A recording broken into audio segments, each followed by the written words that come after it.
It's Friday, January 16th, 2015, and let's talk about what happened this week over at XDAdevelopers.com.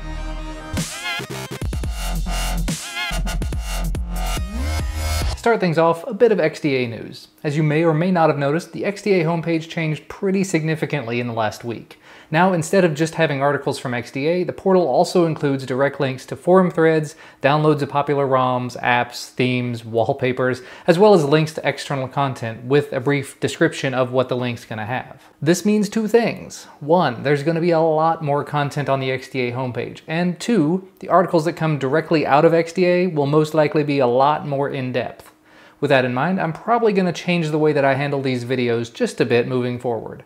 I'll talk about some of the external links, then the XDA articles, and then wrap up with the XDA site-related content as well as XDA TV videos. So, this week, Google released Android 5.0.2 factory images for the Nexus 10 and the 2013 Wi-Fi Nexus 7. It's still a relatively minor update, but I'll be curious to see if it makes a difference for anyone or not.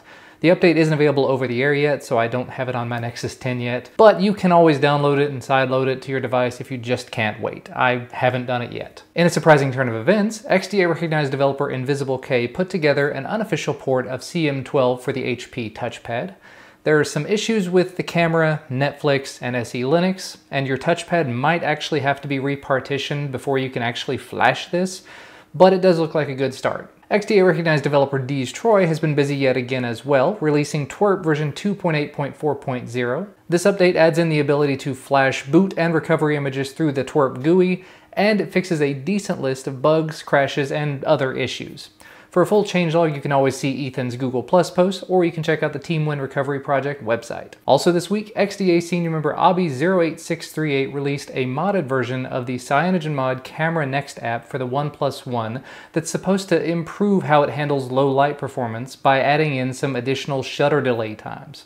By default, the One's camera app can go as high as 8 seconds on the shutter speed, but he added in additional options for 16 and 32 seconds as well. You do have to be rooted, you have to uninstall the stock camera, and there's a minor bug with the new app in terms of the shutter option, but it is still a work in progress. Now, moving on to the XDA articles. First up, some more information surrounding Google's Project Aura came out of their developer conference this week. Mario wrote up a summary of their roadmap, talking about how they're going to do a market pilot program in Puerto Rico, and also going into the whole paradigm shift that Aura could represent in terms of new hardware creation and 3D printing and the like. Diamondback also wrote an article covering reports that Micromax is remotely installing apps on devices without the end user's consent. In addition to automatically installing and then reinstalling if you remove them, these apps, ads have started showing up in the notification bar coming from a system app that they've added. There are some ways that you can work around these things. Diamondback goes into how to do that in his post, so if you're a Micromax user,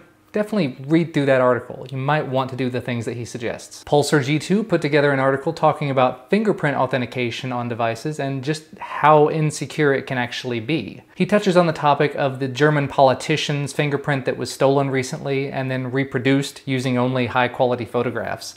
And it gets into the idea of just how easy it is to have a password stolen and how that can suck, but at least you can change a password.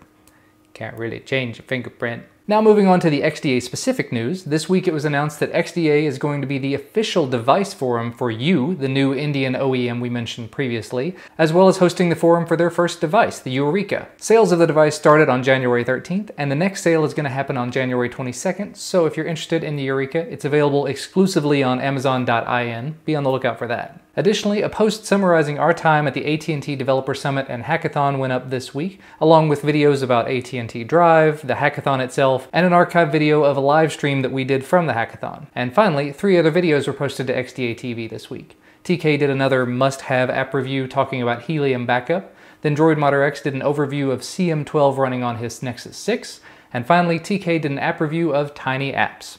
But you know what? That's going to be about all for me for today. You can find the links to all the stories I talked about down in the video description, as well as the links to my YouTube channels.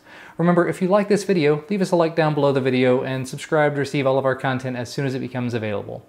Thank you guys so much for watching, and I will see you next time.